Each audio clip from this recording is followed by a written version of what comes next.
Communities experience frequent flooding after deforestation upstream.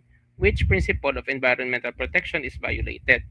Ano po? May na-violate ba? Kapag halimbawa ay ang isang komunidad ay binaha, yun na naman yung baha natin, dahil sa deforestation.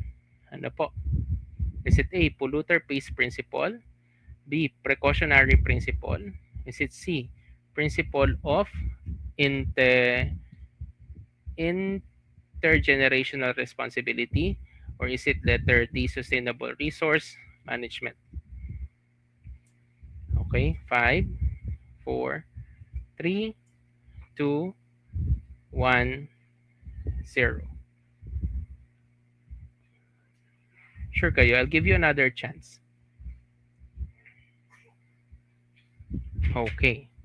Ang tamang sagot po is letter C, sustainable resource management.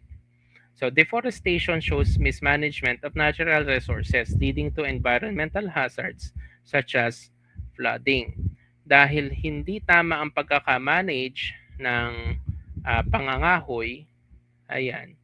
So ito po ay isang paglabag sa batas. So sino mahahabla dito? So pwedeng mahabla dito ang local government kapag pinayagan nila ang hindi regulated na pangangahoy sa kanilang lugar. Ngayon, kung ni-regulate naman ng government pero hindi sumunod yung kumpanya, okay, sa mga regulasyon na iniatang ng gobyerno, yung kumpanya naman ang mahahabla sa paglabag